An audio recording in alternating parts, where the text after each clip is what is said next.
This is Super Investors and the Art of Worldly Wisdom. I'm Jesse Felder. Object to the test! This episode is brought to you by the Felder Report. Each week I go through a ton of reading and research. In fact, it's how I start my day every day. I go through a few hours of reading, research reports, charts, a variety of things. And every week I put together my favorite 2 or 3 of these into a Saturday morning email. It goes out just highlighting a few of the things that I found very valuable over the past week. If you're interested in receiving an email like this on Saturday mornings, go to thefelderreport.com. Right there on the main homepage, you can just put in your email address and you'll be all set. My guest for this episode is Ben Hunt. And when I first came across Ben's stuff a while back, I thought, I have to have this guy on the podcast because I really would just love the opportunity to dig into his investment process, which is so unique and so valuable.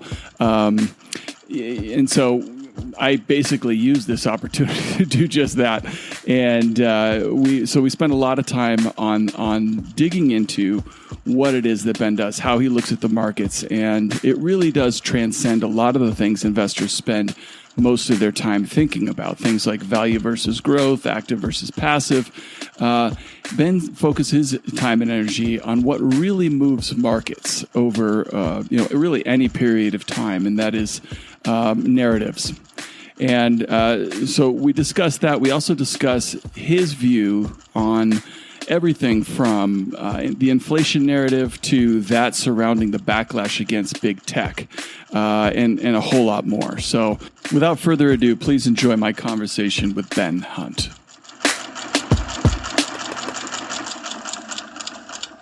You ever wonder why fund managers can't beat the S&P 500? Because they're sheep. And sheep get slaughtered. Ben Hunt, welcome to the show. Thank you, Jesse. It's great to be here. I've wanted to have this conversation with you for a long time, so thanks for the invite.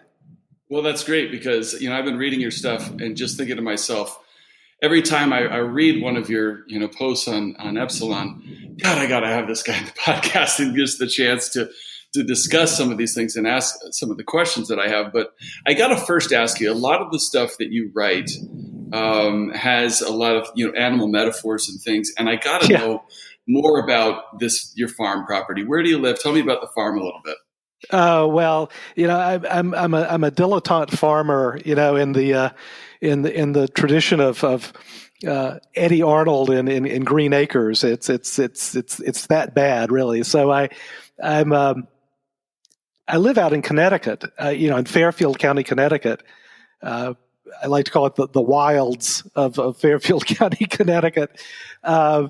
And what I mean by that is we are out in the woods. We're in one of those little Connecticut towns. I like to say we're still in Fairfield County, so it's a 10-minute drive to to get our artisanal mezcal and an amuse-bouche, right? If we have a bad day, out of the farm. So, Jodes, this ain't the Jodes working the farm, but we found the place. I say we, it's my wife, and we have 4 daughters, and we found the place about 8 years ago. We've been in Connecticut for about 18 years now. You can tell from my voice I've got a Southern accent, so my family considers me an absolute Yankee by now.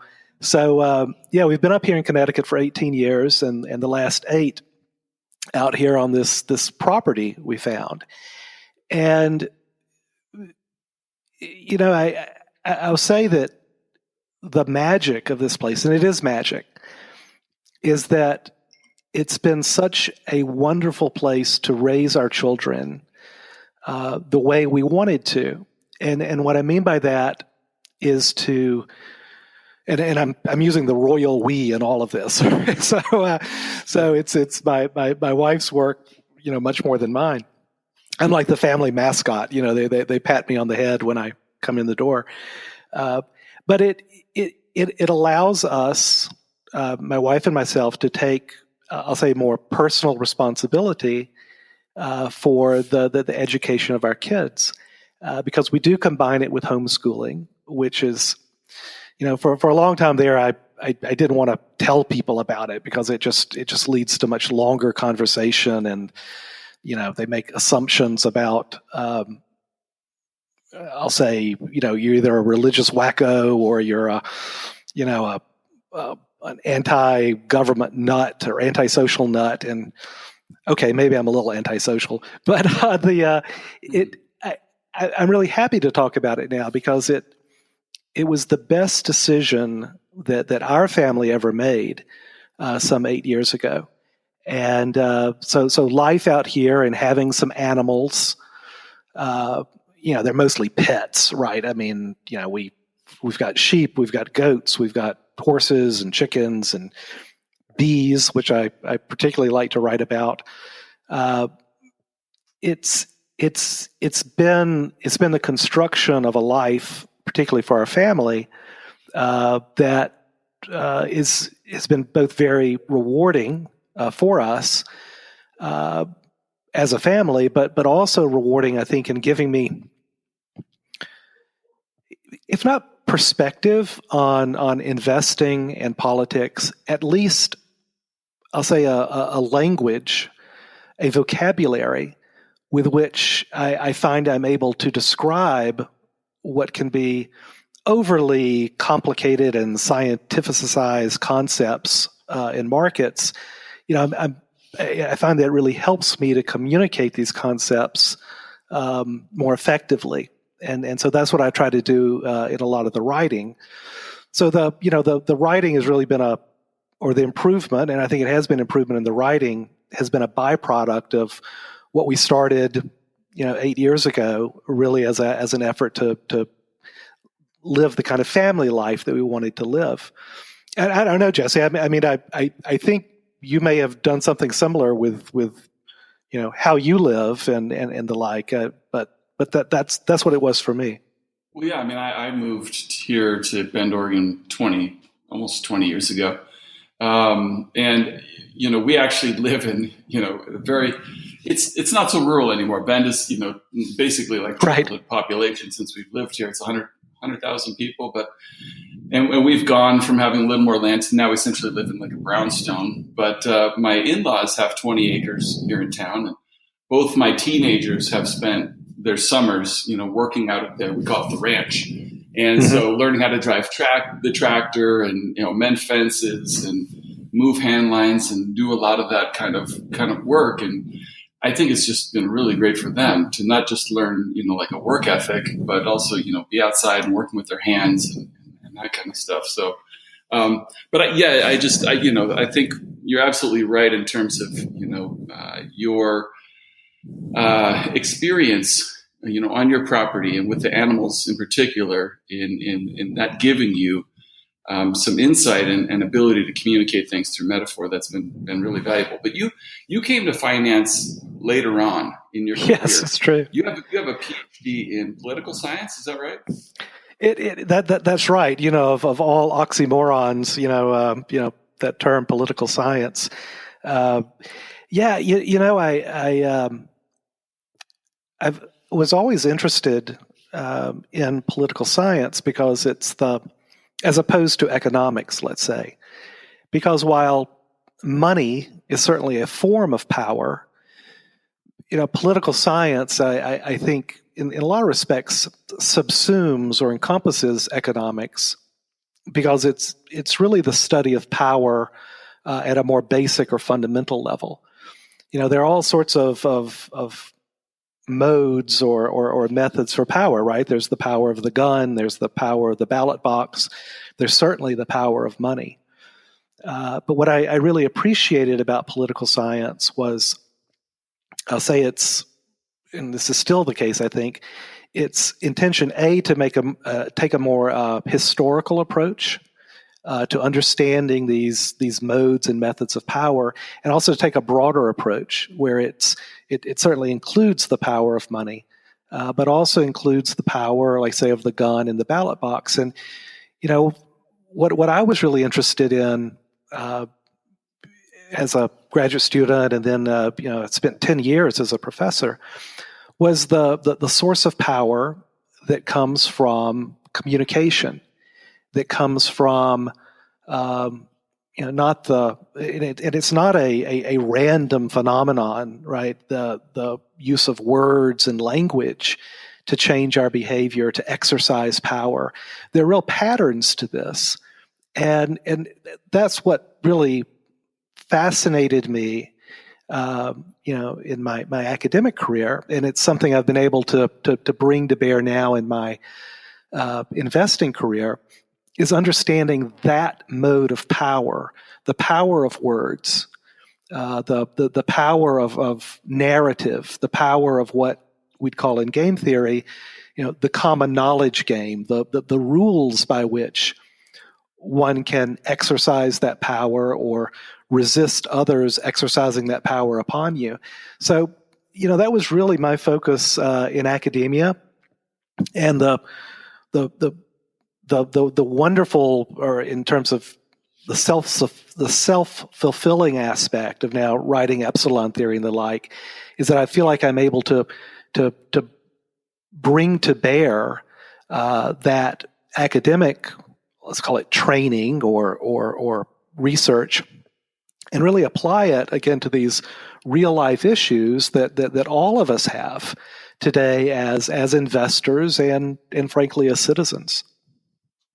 Well, that's especially interesting to me, and one of the reasons why I was really looking forward to this conversation, because I'm, least interested in a lot of the opinions and the views of, people who came up from within the industry and studied economics right. college, because it's so it's just tired in my view, and I'm not afraid to say that. I think a lot of most. And this is kind of just the Charlie Munger kind of view of the markets, which is, a lot of the most valuable insights and things that you'll gain come from disciplines outside the world of finance. And the more of it you can kind of put together, the kind of the more valuable insights you'll be able to glean.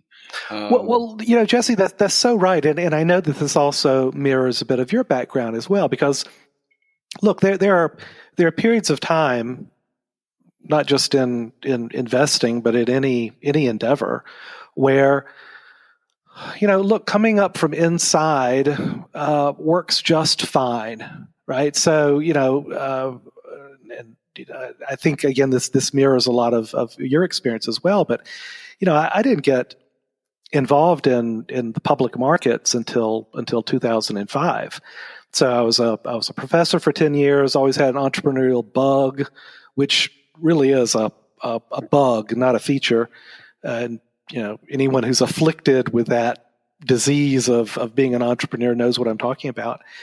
But, I left academia, left a tenured spot to start a software company, and, we did well with that. And I was looking for, what to do, and I'd really enjoyed the game. We'll keep talking about game theory and games.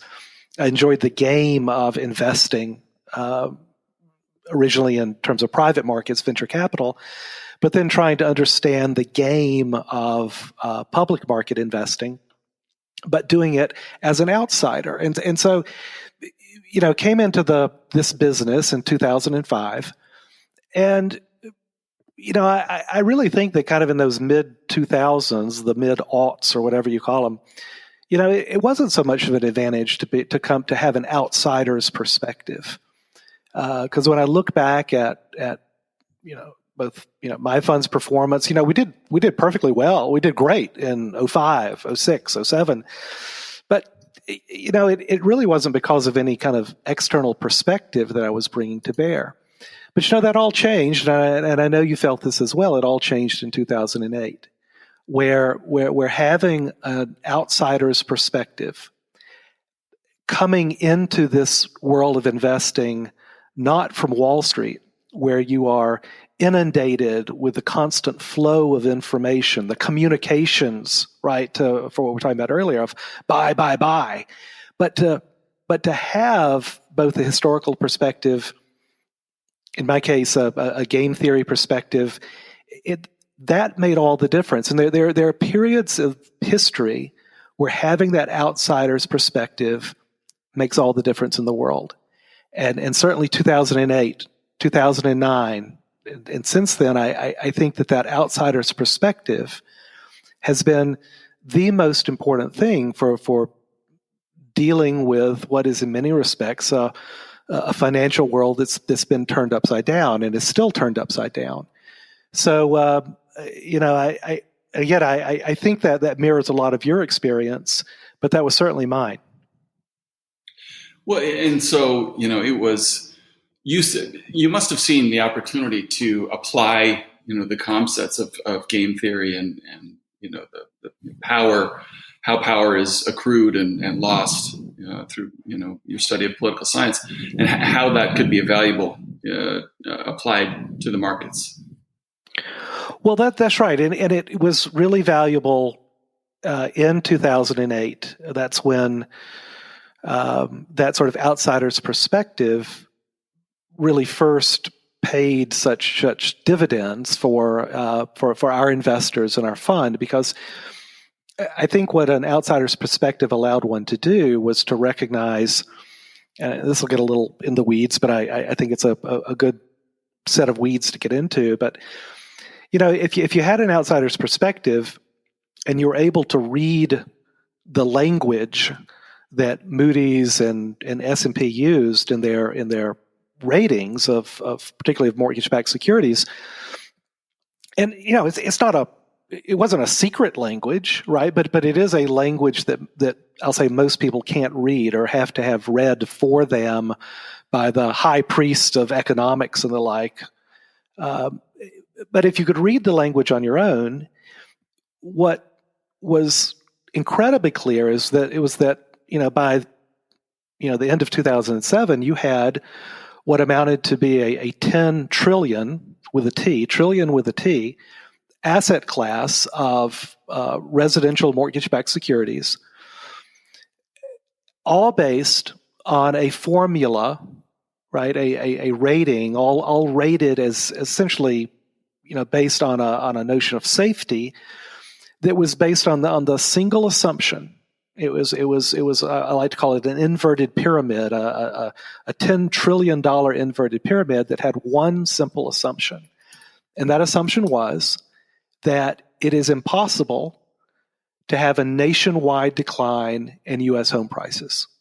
The entire asset class was based on that assumption. And if that assumption were to be violated, then everything was going to come crashing down.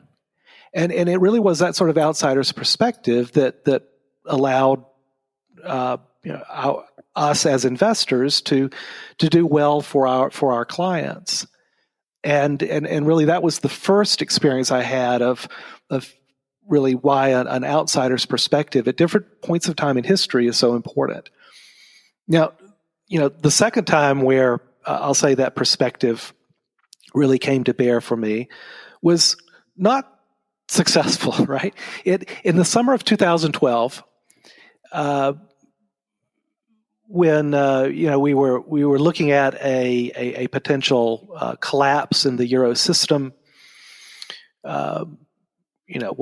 Portuguese 5-year debt was trading like, I think it got up to like 15% or something like that, right? So trading like a corporate bond that's about to go under.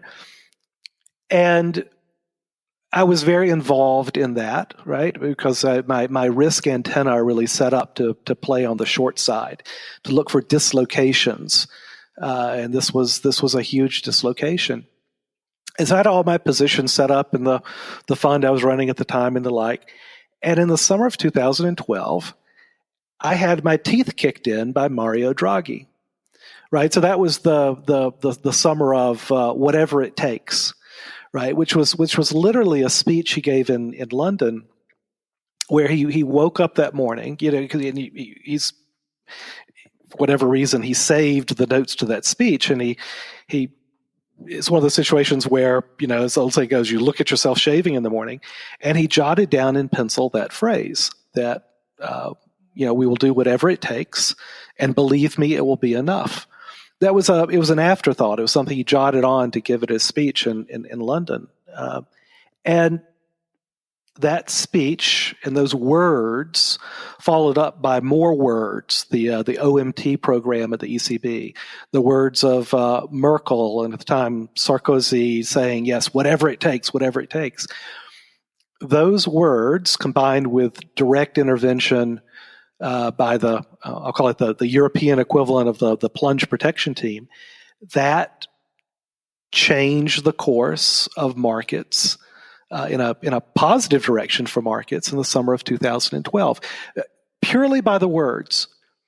And so that was, I guess, the other formative experience for me, and what really drove me to start writing Epsilon Theory was that the summer of 2012. So kind of putting together the 08 experience, the 09 experience with the Federal Reserve, starting its QE program, really starting to rely on forward guidance, and then seeing its what I'll call is kind of the apotheosis of forward guidance and the use of communication policy. Again, the use of what I'd studied back in academia all those years ago, just using your words to change behavior and to do it so effectively as Draghi did in the summer of 2012. That was really the second, and in terms of my finances, a lot more searing event than in 08, about the power of words and the forms and processes that those words followed. And so that was really the impetus for me to start writing Epsilon Theory and to start trying to put it all together, right? How did this work, right? How did this all happen in 08, in 09? How did it happen in 2012? Because just looking at, I'll call it our traditional fundamental metrics, or the things that anyone in markets is trained to look at, it wasn't telling, I felt like, even a small portion of the story. That one really had to look at these the use of communication as a source of power to really understand what was happening, and also how to survive going forward. Those were my two big experiences in this regard. That's just so insightful from my perspective, and I know you've written about a lot of what you do is studying these kinds of like meme introduction and contagion, and what creates those things, what's behind that process, and that is exactly kind of what it seems you were talking about through that. Mm-hmm. is the whatever it takes kind of took on a life of its own. And yes, people started believing that. And that was literally the only thing, and it's like, it reminds me of the bottom of the, stock market bottom in 2009 also. It wasn't, the Fed had been doing quantitative easing and all these things. But what really, was I guess precipitated the bottom, at least from my perspective, was when they did away with mark-to-market accounting. And all of a sudden, people could believe that the banks weren't going to be insolvent anymore. That's right. It's a matter of just this, these memes being introduced and then them grabbing on. And so, let's dig into the process of how you think about these a little bit more. You mentioned the common knowledge game early on in the discussion. Can you just explain that and how that? Oh yeah, no, I'd be delighted to, and I'll try to connect it with what's happening right now. So first of all, what is common knowledge? And common knowledge, and the reason we call it a game, all games, what they have in common, it's a social interaction, right? It's the old saying, it takes two to tango, right? It takes at least two people to play a game. And of course, the most powerful games that impact our lives are these social games where it's not just obviously two people playing the game, even though that's how these games are usually described, right? So if you have people talk about Prisoner's Dilemma, or they talk about a game of chicken or the like, and they're usually stylized and presented as, well, like in the game of chicken, okay, you've got Kevin Bacon, driving a pickup truck against a combine, in the movie Footloose. But in truth, in fact, the games that really impact our lives are the games of crowds. the games not of two players, but of thousands, of tens of thousands, of hundreds of thousands of players. I mean, that is the game of markets. That is the game of politics. And there are rules for those games. And I think the most interesting set of rules is around the crowd looking at the crowd. And that is what common knowledge is. So common knowledge is not necessarily public knowledge. You can imagine common knowledge actually being private knowledge. But what common knowledge is information that everyone in the crowd thinks that everyone else in the crowd has. Right? So it's not what everyone thinks. It's what everyone thinks that everyone thinks. And that sounds like they talk about kind of in, Indian philosophy about, it's just, infinitely regressive, right? That it's turtles all the way down, is the kind of cosmology of some, Indian religions. But it's not infinitely regressive. It's just that simple notion of what everyone thinks that everyone thinks. So it's not the consensus, right? The consensus is this notion of what everyone thinks. It's in many respects the consensus of the consensus, and that go ahead. Sorry. No. It's just thinking of that. It's what everyone thinks that everyone thinks. That's the key to how all the game plays out, and so that's the core. That's the core, and what is fascinating to me, and this is the historical perspective, is that leaders, smart, effective leaders, politicians in particular, but also clergymen and generals and anybody in a position of having to command or control a crowd understands how this game works. So if you look up common knowledge game on Wikipedia, they'll often use a couple of examples that usually describe the leader. They'll describe that person as the missionary, right? Because the effective play of this game is much like an effective missionary, which is that you stand up on a pedestal. You've got to have your megaphone, you've got to have your cameras on you. And then your goal as the leader to be an effective missionary, to channel the crowd in the way you want to channel the crowd, is that first you want to make the crowd realize that they are part of a crowd and that they should be looking around at the other people in the crowd. So I'll give you a specific about this, because whatever you think about Donald Trump's policies and politics, what I will tell you, and I hope we can all agree, is that he is an incredibly effective missionary, an incredibly effective player of the common knowledge game. And what I mean by that is he's scheduled a campaign speech tomorrow night, I think in Duluth or something like that. But here's what I promise you. The first things that Donald Trump will say when he gets up on stage tomorrow night, he will talk about the size of the crowd. He will talk about the excitement of the crowd. He will force the crowd to start looking at itself. Now, I don't know how he figured this out. Like I say, this is instinctive for politicians throughout history who want to mobilize and control a crowd. I think it comes from his reality TV experience, because this is also why sitcoms have laugh tracks, right? It forces the audience at home to recognize that there's a crowd watching this. You're hardwired to respond to this. You will enjoy that show more if it has a laugh track associated with it. That's how a laugh track works. This is why American Idol, to take a reality TV show, that's why they film it in front of a live audience. Not because they care about the audience, but because the audience at home will react more positively to the show when they see this crowd of excited people reacting to it. So Donald Trump gets that. He gets that. It's why I'm convinced he made such a big deal after his inauguration about making the patently, obviously false statements that more people attended his inauguration than any other. It didn't matter what the truth was. What mattered is making that statement of forcing the crowd, and the crowd is all of us, to look at us.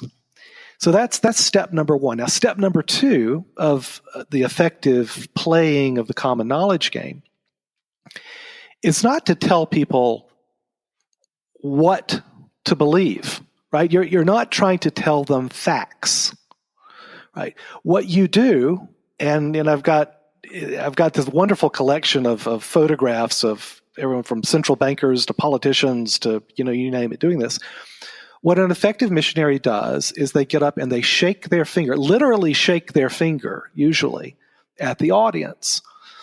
And the reason you shake your finger at the audience is you are truly exerting your power over them. You're lecturing them, not to tell them the facts, but you're trying to tell them how they should think about the world, right? Not what to think about the world, but how to think about the world. And to pull it back to markets, that is exactly what Ben Bernanke, Janet Yellen, now Jerome Powell, that's what they do. That's what Mario Draghi did and continues to do. Central bankers they've been late to the game, but they've taken it up with abandon, the game of forward guidance, the game of sending out Fed governors. Look, you can't go a day without seeing an interview with a Fed governor, right? On CNBC or on the Journal or something. That's an entirely intentional policy.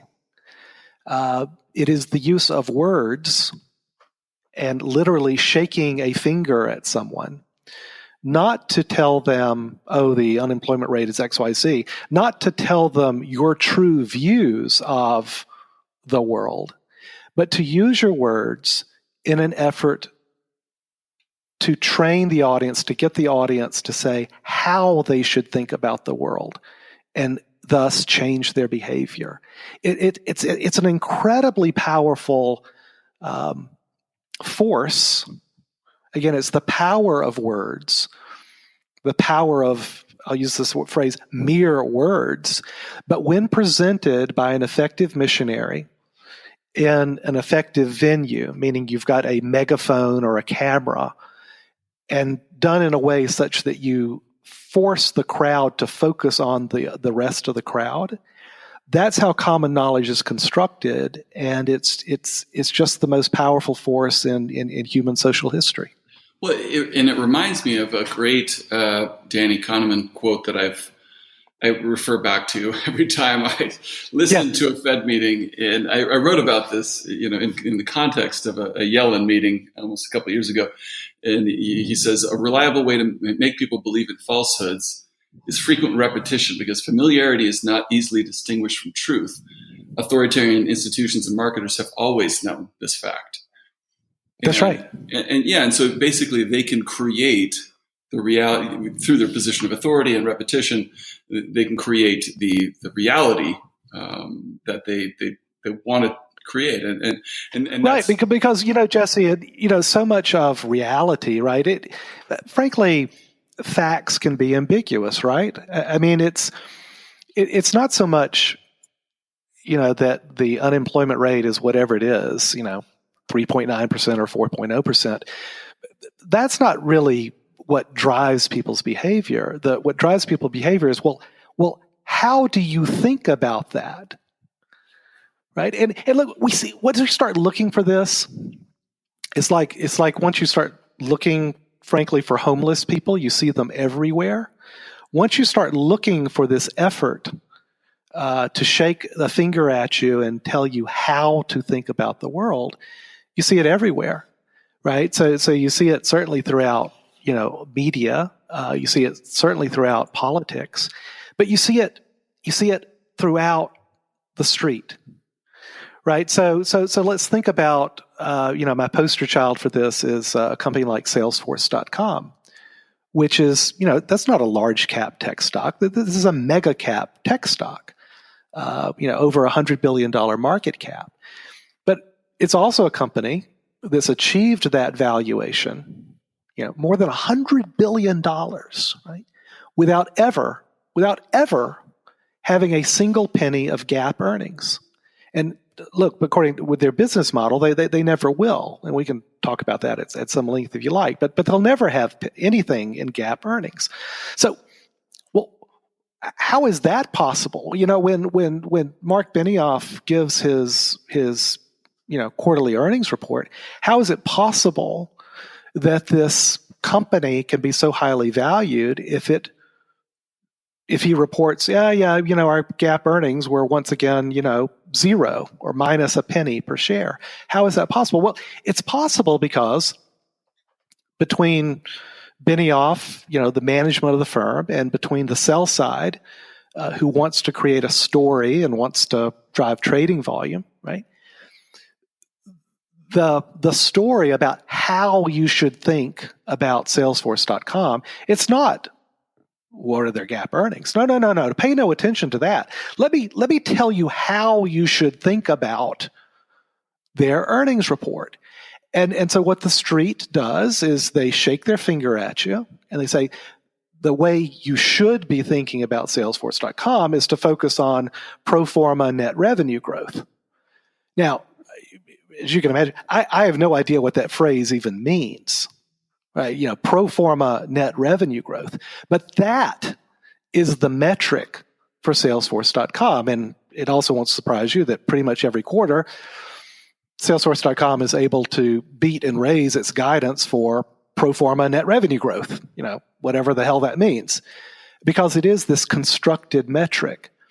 And once you start, again, recognizing that, to use a poker term, we're always being played, yeah, you see it everywhere.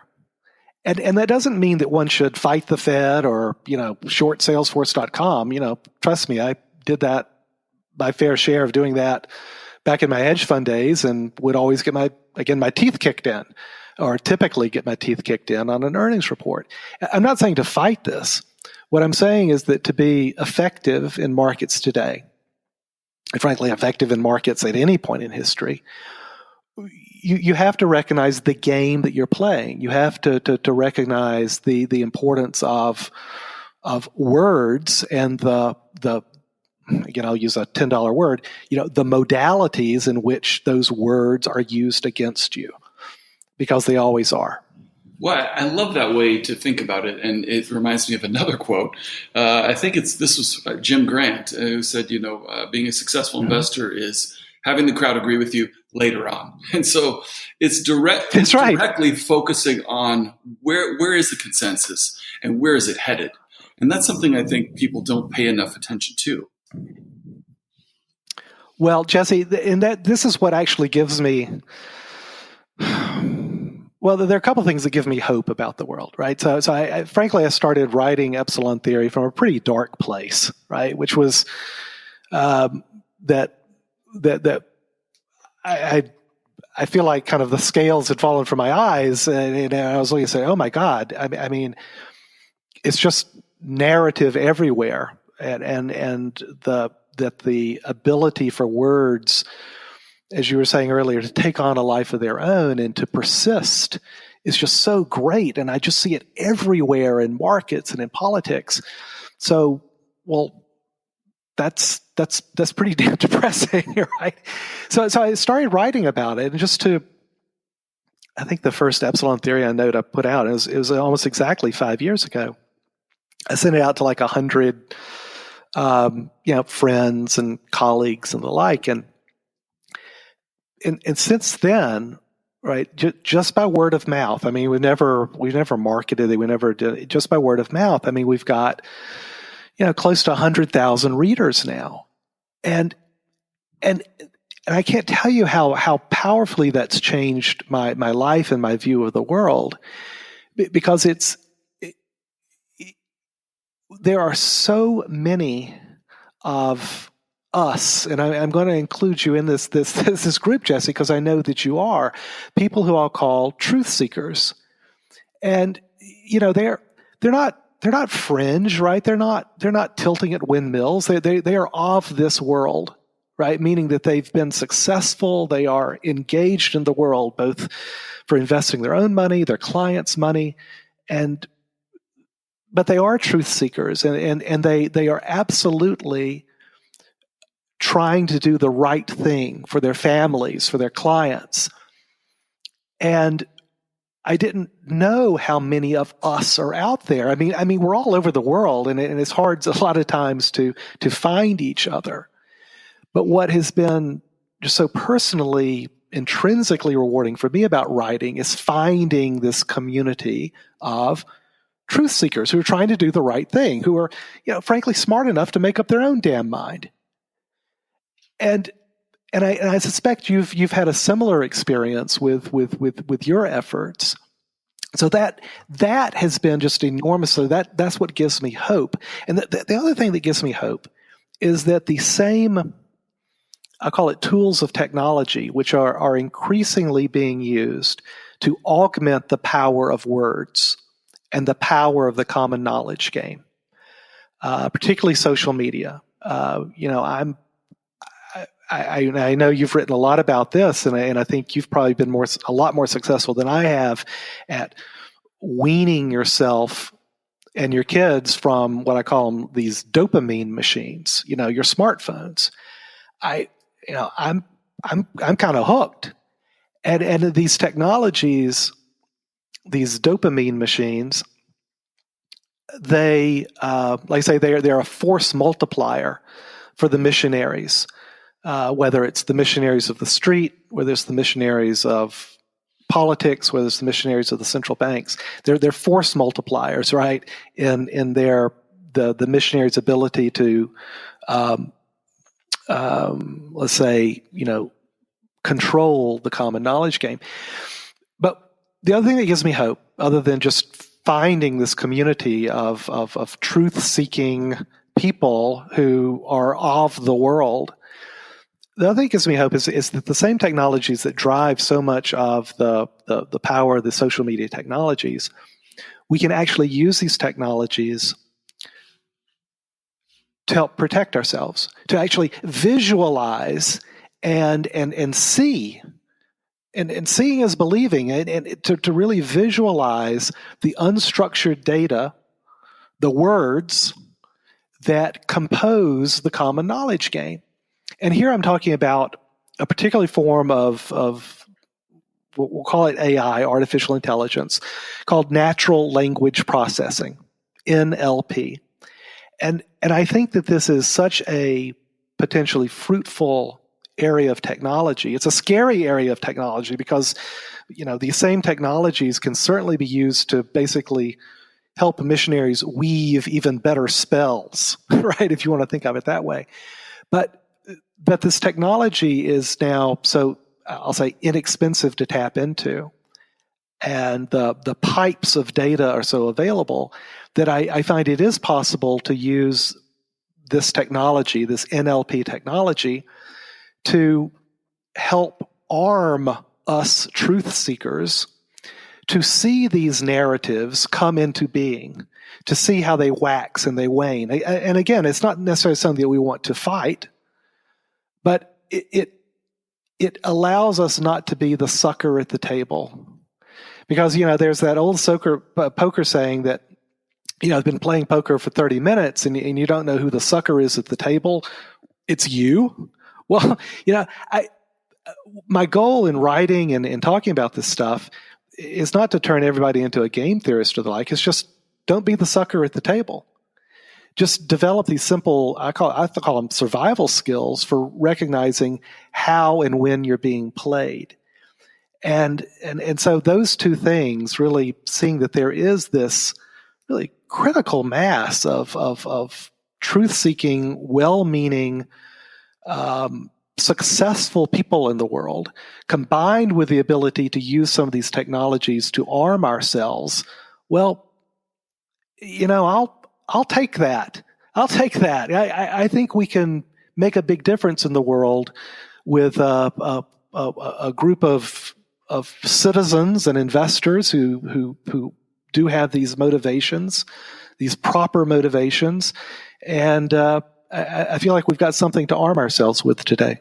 Well, I'm really glad you brought that up because it's true. I am addicted to Twitter, but I have been able to. The main reason for that is, like you said, it's given me access to this network of truth seekers that I didn't otherwise. It's amazing. Have access to. It is. It's fantastic.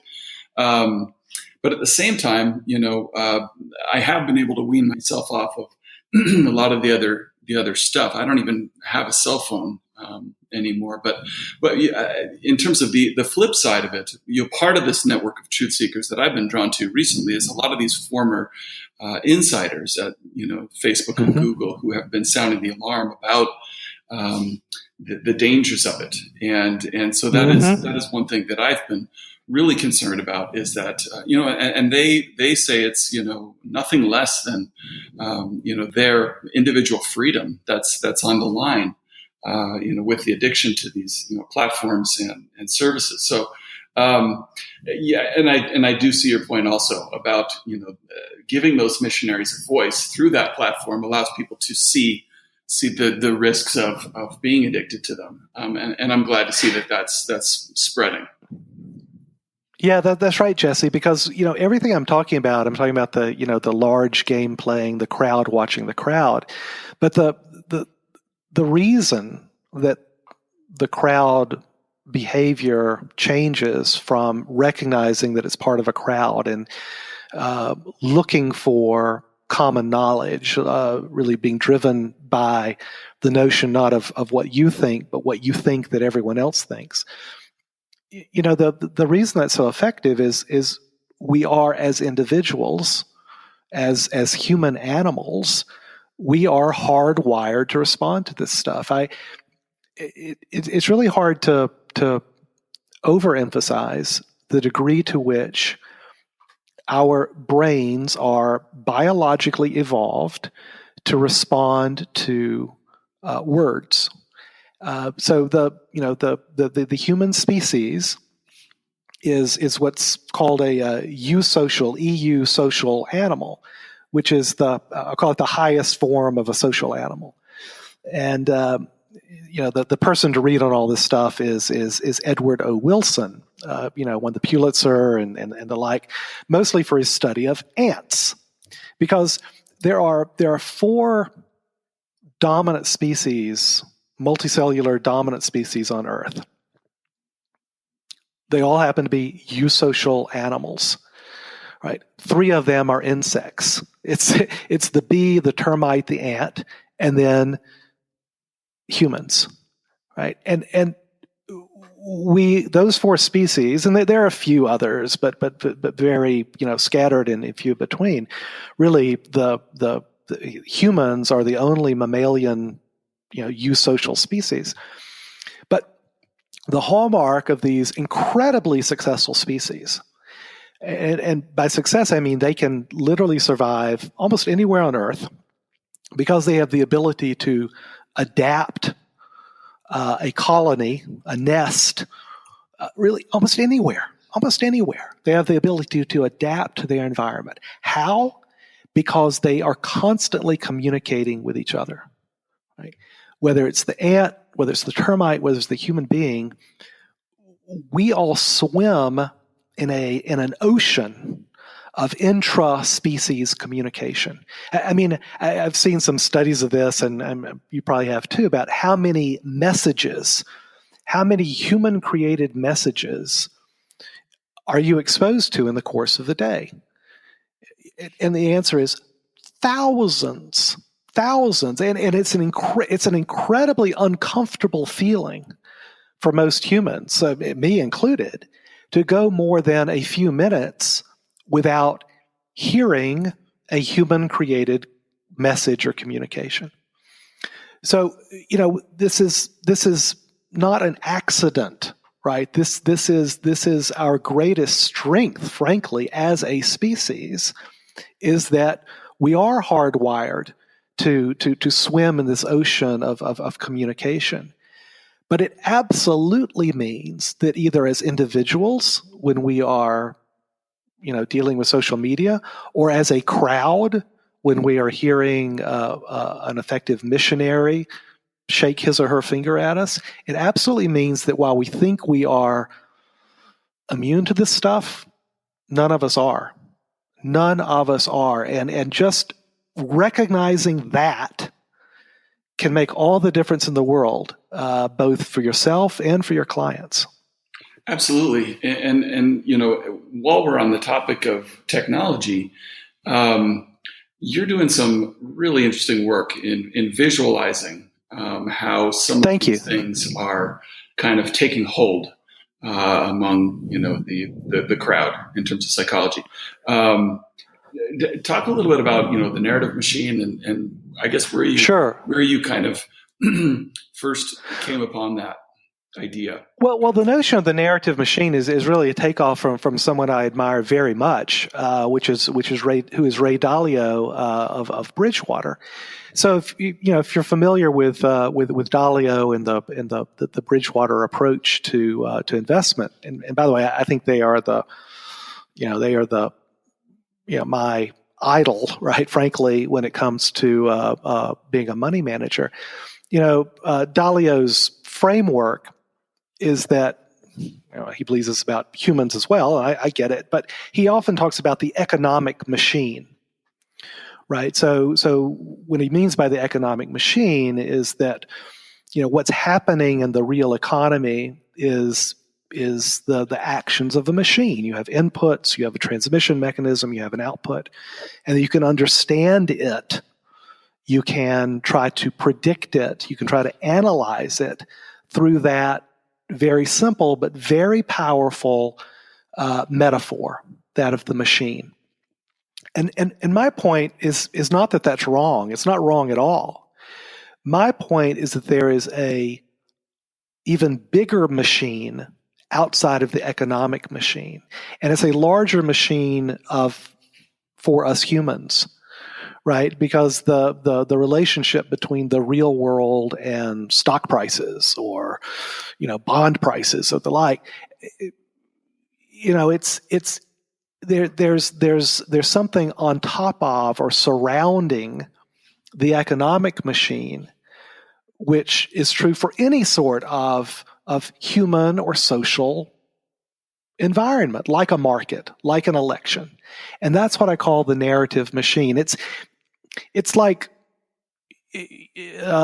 Newtonian physics, right? Most of the time, Newtonian physics is all you need to understand the world, right? But there are times, like when you get near to the speed of light, or you're dealing with really large objects with really intense gravities, where actually Newtonian physics breaks down a little bit, because Newtonian physics is encompassed within, let's call it Einsteinian physics, right? The physics of relativity, which only really rears its head during these extraordinary times in terms of physics. Well, I think it's the same way in terms of the narrative machine really encompassing the economic machine.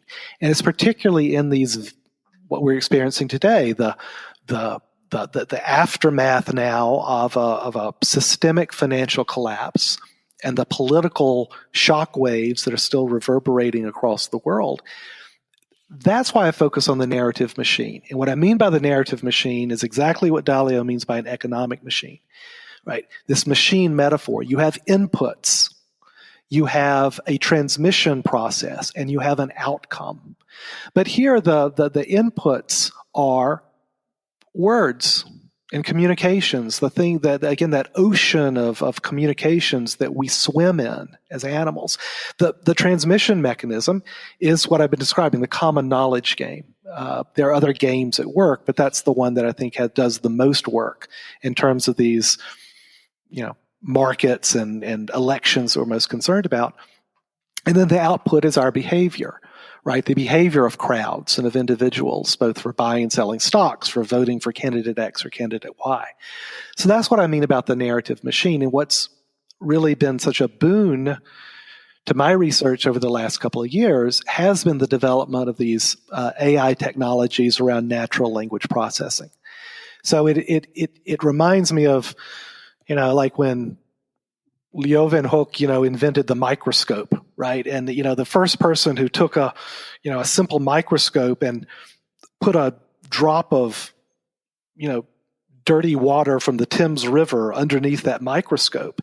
And you look through it and say, well, oh my God, there's a whole new world here. We can actually visualize these heretofore, invisible to the naked eye phenomenon through this instrument, through this microscope. And that's exactly what I think some of these new technologies, these NLP technologies, allow us to do. They allow us to visualize, I'll call it sentiment, or we visualize narratives and create, Jesse, I think you're old enough like I am to remember flip books, right? Where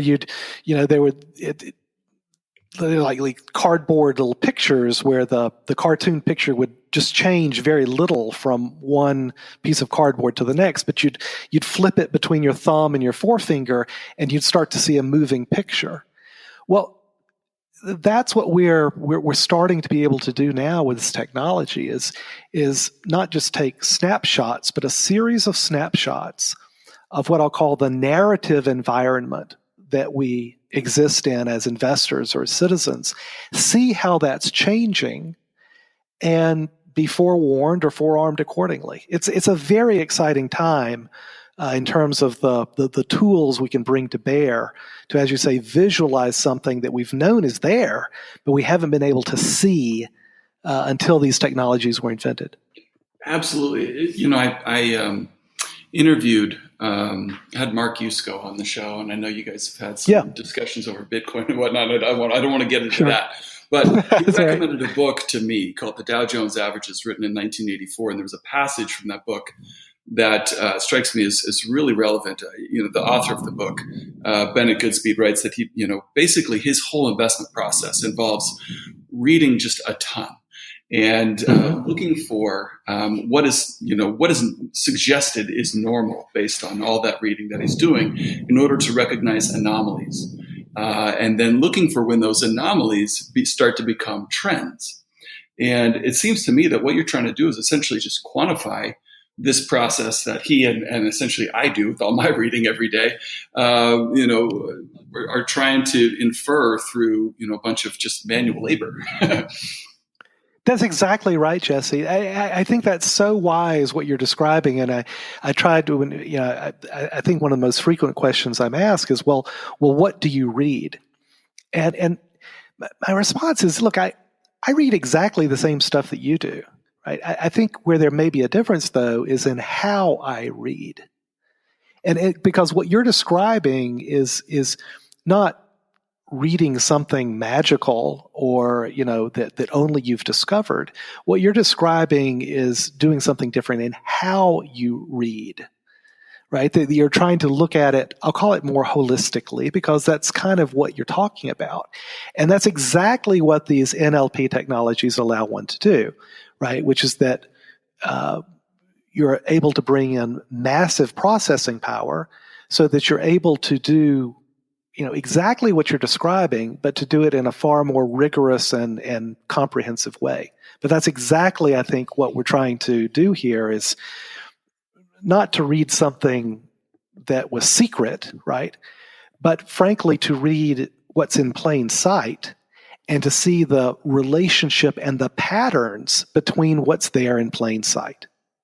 Well, and in the context, I know you've tweeted about this several times, but I had my friend Eric Cinnamon on the show recently, and he and I have had an ongoing conversation over the last at least 6 months, couple quarters at least, over what he's seeing. I mean, he goes through 300 conference calls, small cap companies every quarter, and he has been just noticing this rising inflationary pressures as an ongoing theme among companies, and absolutely, this narrative seems to he and I to be taking off, even though it's surprising that there's still not more discussion of the Fed's behind the curve and that inflation. There's still these kind of, I guess, people hanging on to the disinflationary narrative. What are you kind of seeing in that context? Well, I'm so glad you brought that up, because that to me, and I published it on this pretty recently, has been really the most striking change in again, plain sight narrative that I've come across in, a professional career now going back close to 30 years of trying to understand and identify, how these narratives come into being and the like. I've got such a much more powerful microscope today than I did 30 years ago, but it's the same effort. And what you're describing, I'll call it this kind of underlying and yet in plain sight pattern of what people are talking about. You see that very dramatically in mainstream financial publications. So the megaphone, the media platform, or the common knowledge creation platform I like to look at is Bloomberg. There are only really, I think, 4 of these platforms in the financial world. And what I mean by a platform is that if an article appears on Bloomberg, as a professional investor, you must assume that everyone else, every other professional investor, has seen that article also, right? So that's exactly what I mean by common knowledge, or the creation of common knowledge. You've got Bloomberg, you've got the Journal, you've got, God help us, CNBC, and, particularly outside the U.S., you've got the FT, the Financial Times. I think those are really the only 4 venues for common knowledge construction in our world, the world of professional investing. And what you see over the course of most of this past year is for me, it was almost unbelievable, but it's this phenomenal sea change in the centrality and the meaning of our conversation around inflation.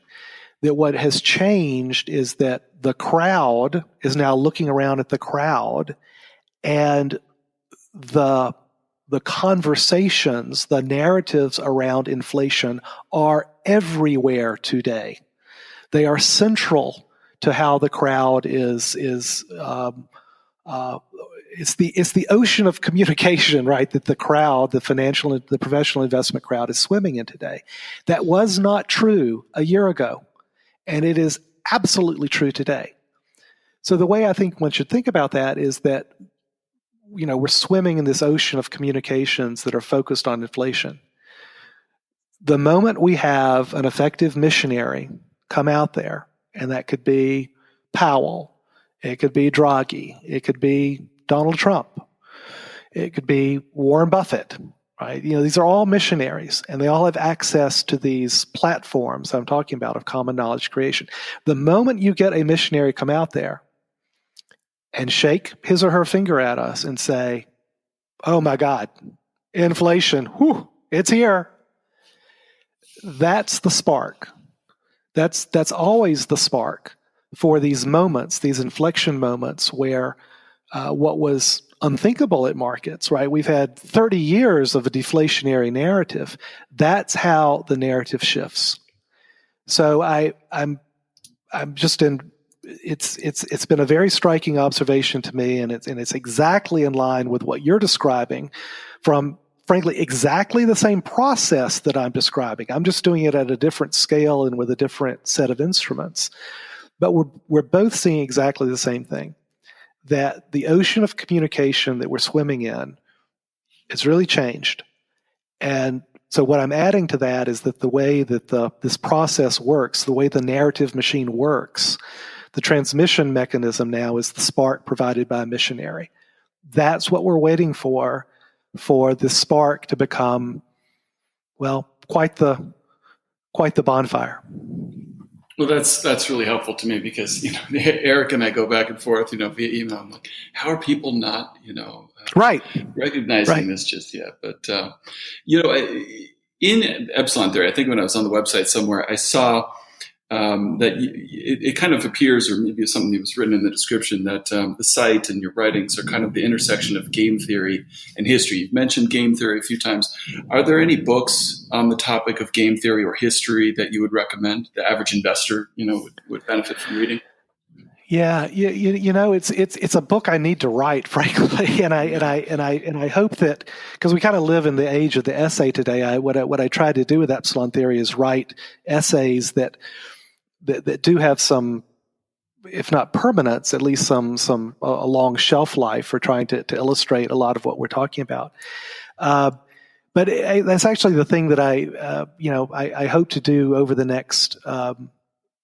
Really just over the next few weeks. I think we're going to have an opportunity to really have epsilon theory be a much more independent voice, and really the core of being a more independent voice is to be able to recommend books, resources for reading list if it comes to that. For exactly that. So stay tuned. It's that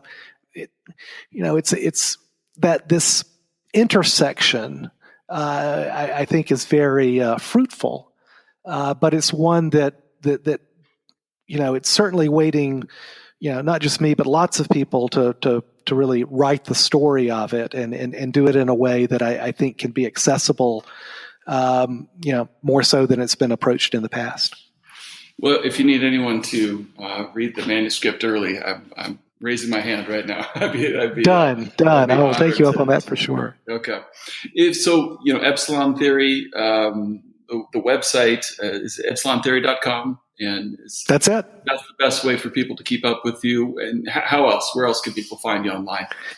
Well, like you, it's Twitter, which is just at epsilon theory. So that's my nom de plume for sure. And I think if you just take a look for epsilon theory, you'll find some ways to find it. And I highly recommend that. I started following you several months ago, and it's really interesting to see the kind of interim updates, on these topics through Twitter in light of, real-time events. So it's been a blast to play on Twitter. It's been wonderful to have you on the show, Ben. This has been just a fascinating conversation. Thank you so much for taking the time. My pleasure, Jesse. Really, anytime.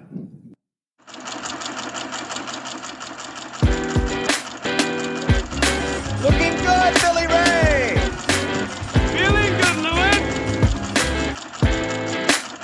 And that does it for another episode of Super Investors and the Art of Worldly Wisdom. As always, you can find notes and charts related to this episode at thefelderreport.com. Thank you so much for listening, and until next time, buy low, sell high.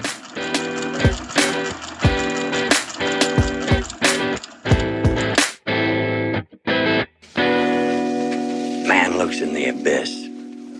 There's nothing staring back at him. At that moment, man finds his character. And that is what keeps him out of the abyss.